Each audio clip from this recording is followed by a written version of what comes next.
పితా పుత్ర పవిత్ర ఆత్మనామమున ఆమెన్. క్రీస్తునాథునిందు మిక్కిలి ప్రియులకు సహోదరి సహోదరులారా, ఈ దినము అనుదిన వాక్య ధ్యానాంశం కోసం లూకా శుభవార్తలో మనము 22వ అధ్యాయం నుంచి ధ్యానించబోతున్నాం. అదే విధముగా మొదటిది తెస్సలోనికీయులకు రాసిన లేఖ 2వ అధ్యాయం నుంచి ధ్యానించబోతున్నాం. సహోదరులారా, తెస్సలోనిక ప్రజలకు పౌలు గారు తాను పడిన శ్రమ అంతా వృధా కాకుండా ఉండడానికి గాను వారిని విశ్వాసంలో దృఢముగా బలపరచుటకు తిమోతిని వారి చెంతకు పంపిస్తూ వారితో, మీరు శోధనలకు గురి కాకుండా, మీరు ఈ లోక ప్రకారము మోసపోకుండా, ప్రభు నుంచి నేను మీకేమి బోధించాను దాని యందు మీరు నిలకడగా ఉండండి. కష్టాలు వస్తాయి, ఎందుకంటే శ్రమలను పొందడానికే మనము క్రైస్తవులుగా మారాము. ప్రభుని ఎన్నుకున్నావు. ప్రభుని ఎన్నుకున్న ప్రతి ఒక్క బిడ్డ కూడా శ్రమలలో పాలు పంచుకోవాలి. ఈ శ్రమలు వలన నిన్ను నీవు పరిపూర్ణుగా దేవునిలో ఐక్యమయ్యే విధంగా చేసుకోవాలి.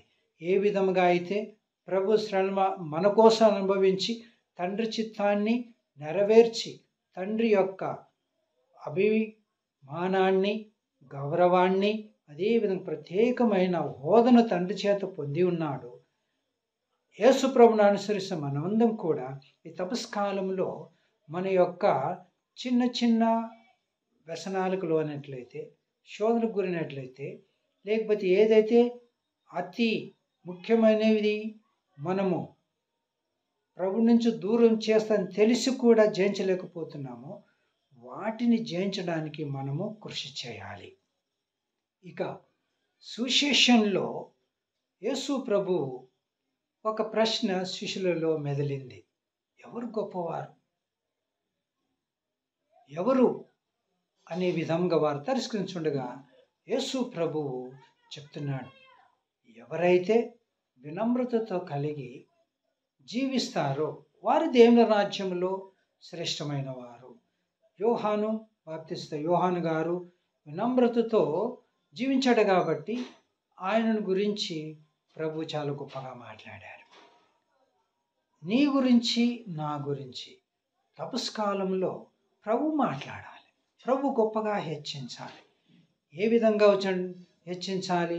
ఆ యజమానుని యొక్క మాటను విన్న ఆ సేవకుని చూసి యజమానుడు ఆ సేవకునితో, నువ్వు మంచివాడువు, చిన్న విషయంలో గొప్పగా నీవు బాధ్యతతో నిర్వహించావు కాబట్టి నా యొక్క సుఖ సంపదలలో నువ్వు పాలు పంచుకో అనే విధముగా, ఏ విధముగా అయితే ఆ యొక్క యజమానుడు ఆ సేవకునితో చెప్తున్నాడో ప్రభువు కూడా ఆ విధంగా చెప్పాలి.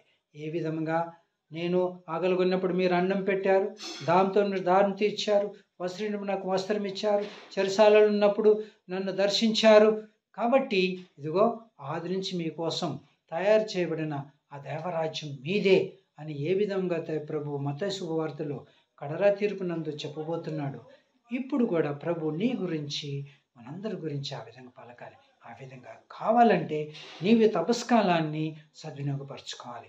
శ్రమలు వచ్చినా, వేదనలు వచ్చినా, బాధలు వచ్చినా ప్రభు వంక తప్ప, ప్రభు శిలువ వంక తప్ప ఇక దేనిది కూడా నీవు నీ మనసులో లగ్నం చేసుకోకూడదు. ప్రభువే నీకు దిక్సూచి, మార్గదర్శి. అందుకే పునీత పౌలు గారు గట్టిగా చెప్పారు, శ్రమలు అనుభవించడానికి నువ్వు అనుకొనబడ్డావు క్రైస్తవుడిగా. కాబట్టి సహోదరి సహోదరులారా, దేవుడు మనకిచ్చిన గొప్ప ఈ ఆశీర్వాదాన్ని ఈ తపస్కాలంలో సద్వినియోగపరచుకుందాం. ప్రభువును శిష్యులు ఏ సమయంలో అడిగారు?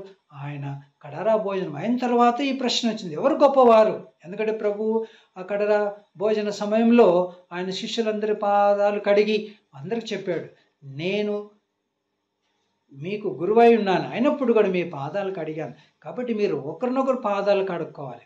కానీ గొప్పవాడు చిన్నవాడిని పాదాలు కడగలేదు కదా అనే సమస్య వాళ్ళలో వచ్చిండొచ్చేమో. అందుకే ప్రభు వారికి వివరంగా చెప్తూ, పసిబిడ్డల హృదయం కలిగినప్పుడు మాత్రమే నువ్వు దైవరాజ్యంలో ప్రవేశిస్తావు. కాబట్టి సహోదరి సహోదరులారు, ఈ తపస్కాలము ప్రతి ఒక్కరికి ఒక ఉజ్జీవం కావాలి. ప్రతి ఒక్కరికి ఒక పుణ్య జీవితం గడపడానికి ఒక అవకాశం కావాలి. కాబట్టి ఈ అవకాశం తిరిగి రాదు. అందుకే దేవునికి స్తోత్రం తెలుపుతూ ఈ దినమంతా ప్రభు వాక్యములు ధ్యానించుకుందాం. ఆయన ఆశీస్సులు పొందుకుందాం. పిత, పుత్ర, పవిత్రాత్మ నామమున ఆమేన్.